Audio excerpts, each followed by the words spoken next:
Good morning students. बेटा आज हमारे क्लास 9th का चैप्टर ग्रेविटेशन की न्यूमेरिकल्स करेंगे आप पास, ठीक है। तो फर्स्ट क्वेश्चन करते हैं। The mass of Jupiter is 1.9 into 10⁻27 kg and that of sun is 1.99 into 10⁻30 kg. The distance between them is 7.8 into 10⁻11 meter. Calculate gravitational force which sun exert on Jupiter. आपने पढ़ा था बेटा law of universal gravitation. क्या इसमें आपके पास पूरे universe में आपके पास कोई भी तो ऑब्जेक्ट है, जैसे आपके पास एक ऑब्जेक्ट ये है, एक ऑब्जेक्ट ये आपके पास, इसका मास आपका ये जुपिटर आपके पास ये आपके पास सन है। सन का जो मास है ये सन है, इसका मास क्या है ms ले लिया हमने, जुपिटर का मास क्या है mj ले लिया हमने, और r क्या है बीच में डिस्टेंस, ठीक है। तो आपके पास पूरी अगर आपके पास यूनिवर्स में आपके पास कोई भी दो ऑब्जेक्ट है बेटा, दोनों ऑब्जेक्ट क्या कर रहे हैं आपके पास फोर्स अप्लाई कर रहे हैं, दोनों फोर्स कैसे इक्वल है। आपका जुपिटर भी सन पे फोर्स लगा रहा है, सन जुपिटर पे फोर्स लगा रहा है, तो फोर्स कितना होता है g m1 m2 अपॉन में r स्क्वायर। m1 क्या होता है mass of the first object, m2 होता है mass of the second object, r क्या होता है इनके बीच में डिस्टेंस, g क्या होता है यूनिवर्सल ग्रेविटेशनल कांस्टेंट। इसकी वैल्यू फिक्स होती है आपके पास, ये एक कांस्टेंट होता है आपके पास, ये क्या होती है इसकी value 6.67 into 10⁻11 newton metre square पर केजी स्क्वायर है। तो आपके पास पहले क्या गिवन है, आपके पास जुपिटर का मास गिवन है 1.9 into 10⁻27 kg, आपके पास सन का मास गिवन है और आपके पास इसके बीच डिस्टेंस गिवन है। तो आपको निकालना है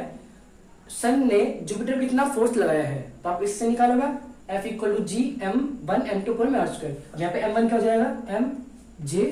m2 हो जाएगा ms, पुट करोगे वैल्यू आप, तो बेटा g की वैल्यू क्या है 6.67 into 10⁻11 है मल्टीप्लाई,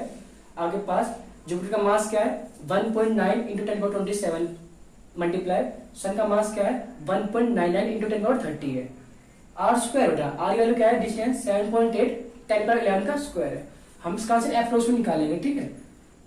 बट 6.67 है, इसको आपने 7 ले लिया इंटू 10⁻11, 1.9 को आपने 2 ले लिया, 10⁻27 मल्टीप्लाई में 1.99 को भी आपने 2 ले लिया इंटू 10⁻30 है,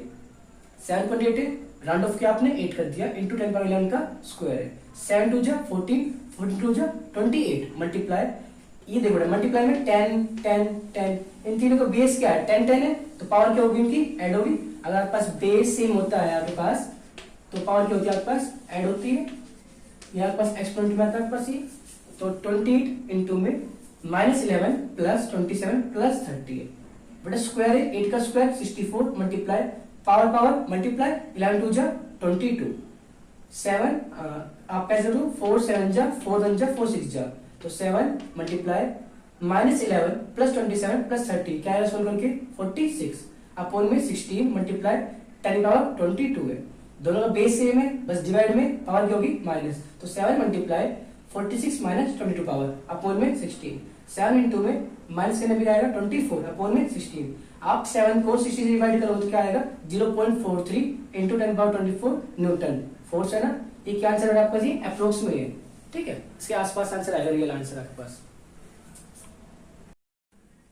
बट सेकंड क्वेश्चन देखते हैं, how does the gravitational force between two objects change when distance between them is reduced to half.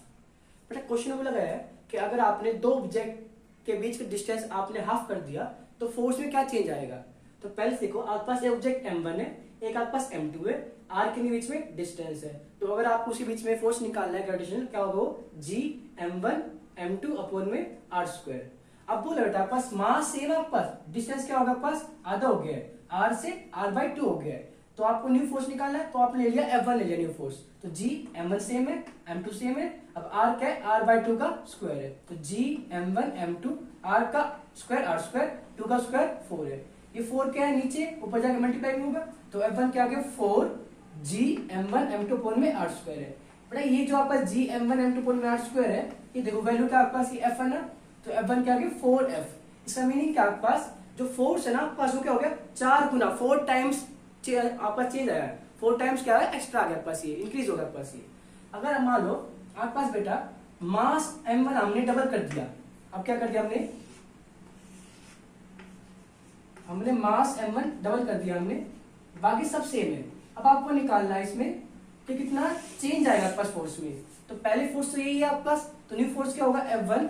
Equal to G, अब m1 क्या हो गया है 2m1, m2 सेम है अपॉन में आर के पास आर स्क्वायर हो गया, फिर 2 आगे कांस्टेंट है आगे आएगा तो 2g m1 m2 अपॉन में आर स्क्वायर, ये क्या आपके पास f1 है,